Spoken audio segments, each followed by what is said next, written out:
Let's crash a goddamn wedding between a dead ghost pope and our friend. One thing I really, really love about this CG cutscene, aside from just the entire premise of it, of we are basically taking on Bevelle and destroying a wedding, is the fact that for a lot of it, it's very action-packed. And you know what? Animating action for someone wearing a giant black dress is pretty hard to do. So Lulu just kind of doesn't appear for this cutscene. Yeah, I like the fact she's not in it. Yeah, I think the animators threw up their hands and said, we'll do the scene, Lulu's not going to be in it. She can teleport. I think that's what they try to subtly imply, is that she just teleports in place. That's kind of what we did in Luca as well. She threw up a flare or something. Well, that doesn't mean she can teleport, it just means she can throw a flare. It took about a second to get back. Yeah. Anyways, wedding's about to happen. Can't really tell what emotion Yuna's really feeling right there. She just kind of got a look of determination on her face more than anything. And really, knocking this one out of the park is that we're surrounded by fireflies. We're essentially just surrounded by death. This is a murder wedding. This is a very literal shotgun wedding.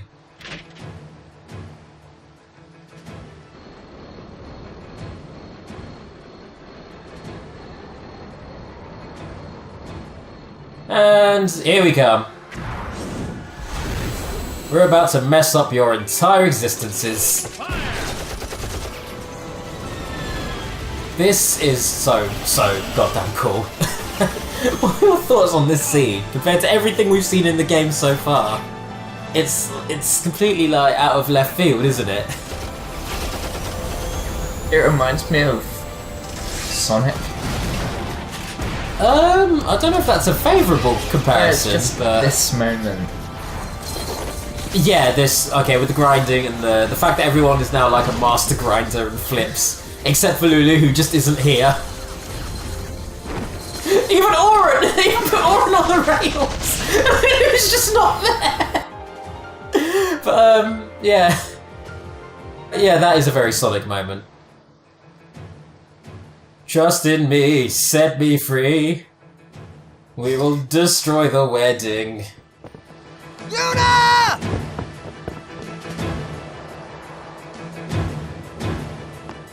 Okay, let's do this. Let's beat some mooks. So you get normal warrior monks who take you down with shotguns. You also get flamethrower ones. You want to take out the flamethrower ones quickly because they're a pain in the arse. A good thing to remember is the guns actually count as another enemy. The what? The guns they're holding Oh, counts as another enemy. I didn't know that. So every overdrive that you use on it will give you double overdrive. Oh wait, can you target the guns on their own? No, they just count as another enemy. Why? That's so weird. So I have full overdrive now. That's how you're getting overdrive so quickly. That's how you're just gonna. That's how and why you're gonna energy rain your way through this entire area. Yep. Just blasting it all. Can you imagine the visual of this as well? So it's your party running up the stairs, Tidus occasionally leaping into the air to fire energy blasts, then landing back down on the ground and running further up. That is what they'd be seeing from the top there, and I love it. Meanwhile, a goddamn airship is just like floating around, unless it was completely chased off just now. God, this scene is cool. This whole area is really fun. More energy rains, just completely nuke them. Why do the guns count as enemies? Do you reckon it was intentional or a glitch or? It was probably. It's probably a glitch that's really working in your favour. I imagine this is what it's like playing the game when you have that overdrive cheat on, which just keeps your overdrive bar full at all times. Again, we're not playing with any of the cheats on because that makes this game way, way too easy, but that is one way you can play, is basically doing that. Anyways, we're going to learn a whole new ability. Thrust kick! Really cool move. Kind of like Orange Shooting Star, it has the ability to instantly launch an enemy out of the arena. So, that's a fun one to use. If not for the fact that Energy Rain exists. More Energy Rain! And again. I'm really surprised you didn't learn Tidus's Eject's final overdrive with the amount of energy rains you were just spamming here. You've used so many of them, it's great. And if you find these enemies, you can do that trick again. Stay right there, Seymour. Yeah, I know. I'm aware that you can actually encounter these enemies way later in the game, so... I just didn't know that about them. That is really interesting. That's really cool. I got really confused when you were saying about aiming at the gun, saying the guns being different enemies, but there you go, I suppose. Guy holding a gun, worth double overdrive points. Anyways, let's heal the dudes. Let's heal my dudes. And if we get an opportunity, if Kimahri can take a couple of gunshots, let's show off the thrust kick. You! Oh, damn it, they can't be ejected. Oh, if they weren't immune to ejection, he would have launched off of the rails off the edge and fallen into nothingness and died. And that would have been the coolest death ever. Why'd you let me down on that one, game? That would have been so fun to watch. Never mind.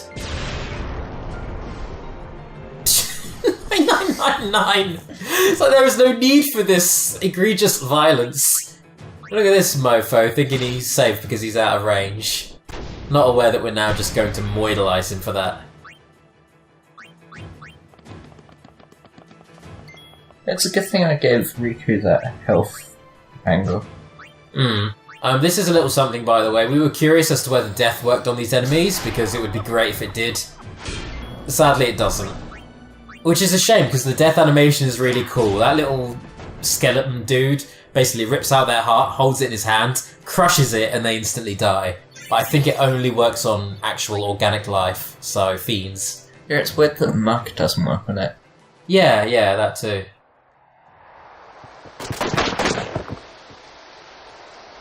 This has gone far enough. Stop. Now this is some really annoying cutscene battle discrepancy, because I've just tanked like 3 or 4. We just tanked like 3 or 4 gunshots. We can take a gunshot. Like, it's been proven right now that guns don't hurt that much in this world. Why are we so perturbed by the sudden appearance of shotguns?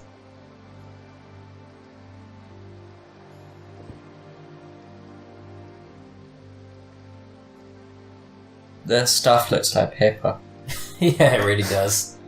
You would play at marriage just for a chance to send me?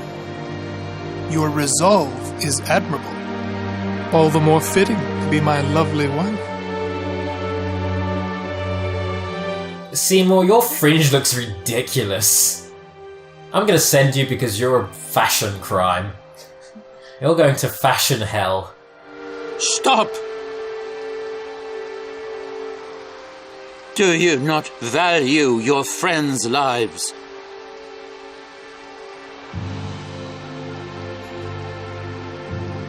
He's dead, this is my job. I'm kind of doing what I'm supposed to do. Are you just not down with that suddenly? The choice is yours. Oh, Mika, you've gone full scumbag as well. Not cool, Mika.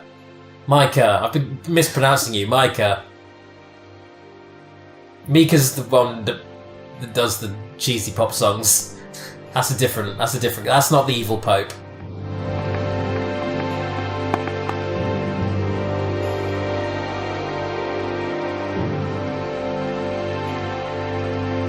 You are wise.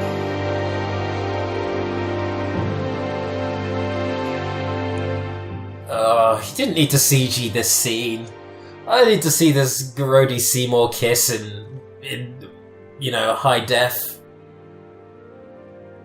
Oh, look at him. Slightly moist lips. One of his hands are, like, normal. And one of them has like really long nails. Yeah, he's half Guado, he's half human. Yeah, but I guess his model's never really displayed that up to now. Then again, the CG models do give a bit more like detail on the characters. Yeah, And really stop it! That's enough. Yeah. I don't want to imagine you like naked and flopping, Seymour. Don't want to see you in any romantic or sexual context anymore. Especially if you're dead. This is like necrophilia, sort of. I am sorry, but it is for Yevon. Aren't those weapons forbidden by Yevon? There are exceptions. Orin is so badass. He just stares at the gun like, yeah, do it, you won't. No! Throw down your weapons. Let them go. Or else. you could have done this before the kiss. Well, this is what confused me about this cutscene, because it seems to pull that trope of forgetting how strong your characters are, just for cutscene purposes, but then it does a 180 and does the opposite. It pulls off something quite clever with your game mechanics. And even Seymour doesn't clock onto it, because he's apparently a moron. Yuna's like, I'm gonna jump off this building, and, you know, and all you think when Yuna says that is, the first thing I ever saw you do was summon a giant bird. Your signature move is to summon a giant bird. I even beat up that giant bird. I punched that giant bird quite recently. Like, how are none of the characters conning on what Yuna's gonna do right now? It's really obvious. Like, I can fly. And he's like, no, you can't. You can't summon a bird. And he's like, oh, wait, the bird. Right. Yeah, I get it. I got you. He has that little moment of realization. Alright. But even though he doesn't really know. I guess he does. No, he does. Yeah, because he still kind of freaks out. He really didn't figure it out. He's apparently just a dipshit. And none of them did! What's wrong with them? This is the whole game's title. Yeah, like the actual title card of Final Fantasy is Yuna summoning Valifor. It's this exact scene. Yeah, it's this moment right here. Oh, I don't know. I have mixed feelings about that scene. And I love this moment. Cover your eyes! Cover your eyes? Why? What's that? Is that a flash grenade? Ah! Seymour, you idiots! Why would you stare at a flash grenade? What was that? What's wrong with you? Flash bomb! I know you're dead, but that doesn't mean you have to be stupid. Yuna said leave. We leave. Alright, well, With her later. that was certainly a wedding crash. If you can call it that. It was certainly something. Where'd Uni go? The Val Palace is temple. Yuna goes to one place only. The Chamber of the Faith! Now, you know what? Everything we've just did was really awesome. We had going through Beacon Hill Desert where there was a ton of gameplay. You had, saving home. Then you had flying through the airship, the goddamn airship, Final Fantasy staple. You had that wedding crash, which was mind-blowingly good. Waiting for us. Let's now do the worst cloister of trials in the game. The worst part of the game. I hate this. This is the worst. Yeah, it's pretty good. It's I can't stand it. Do you know what I hate about it? I suppose Because it's a cloister of trials that even if you know exactly what you're doing and you speedrun it, you do it as quickly as you can, it still takes bloody ages. It is the slowest and most tedious cloister of trials in the world. And remember, when we first played this game, we had the PAL version, which granted had the extra content, but was also very slow. It made this cloister of trials even slower. It was straight up painful. So this is Yevon's true face. They betray their own teachings.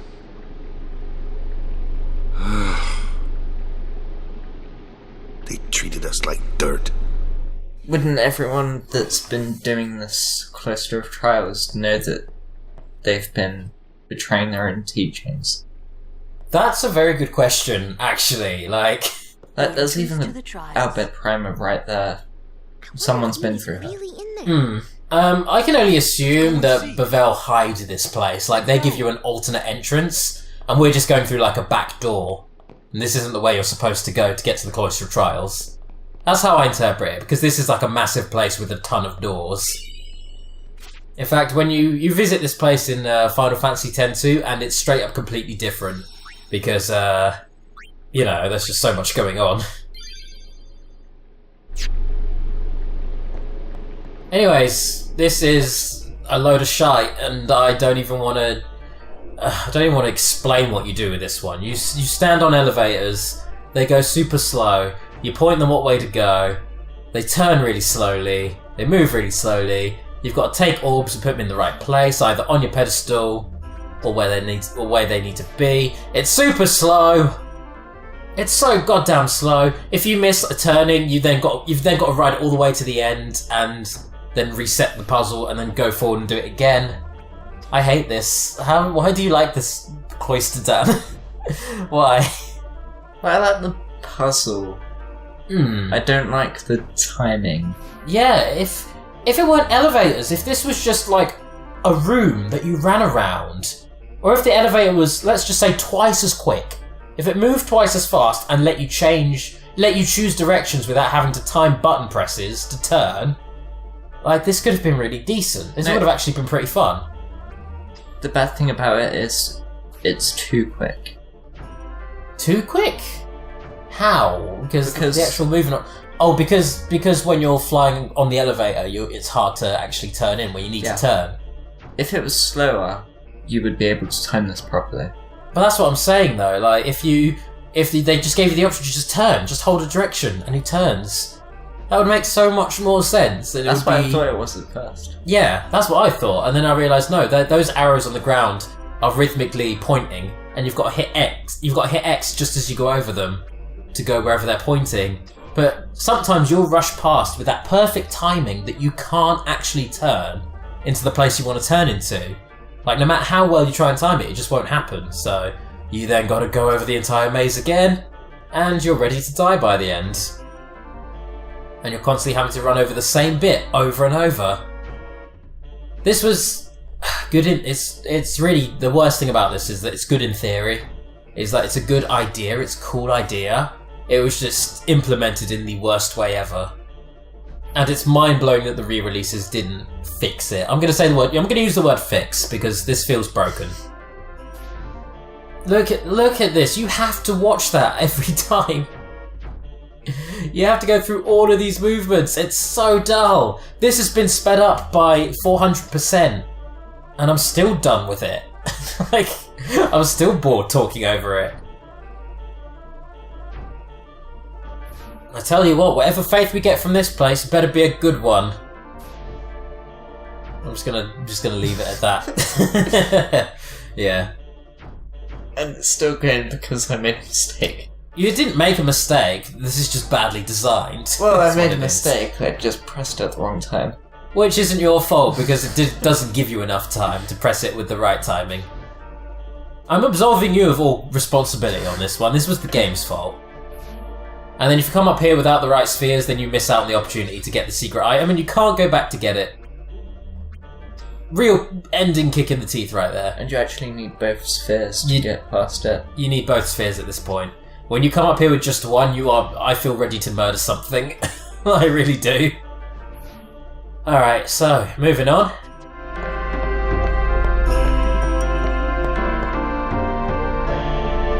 Yuna? Inside, maybe? Then what are we standing here for? Oh yeah, religion's a lie. How about we just break in? Screw everyone and screw everything. Hey! You can stuff your taboos! That's a really funny line without any context. You can stuff your taboos.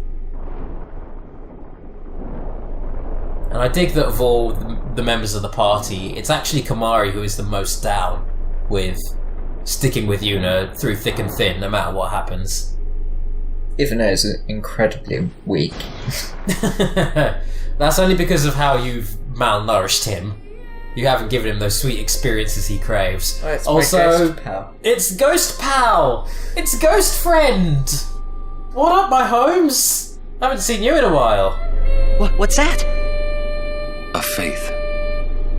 They join with the Summoner, and together receive the Aeon. They are human souls, imprisoned in stone by ancient Yevon rites. Any Final Fantasy fan worth their salt knows exactly what we're looking at right there. And what Aeon we're about to get. Boink. Even though in 7 it was like a machine. Yeah, With different yeah. forms. I'm just talking the classic though. Or it's just like, I'm awkwardly shuffle out of here. It seems pretty personal right here.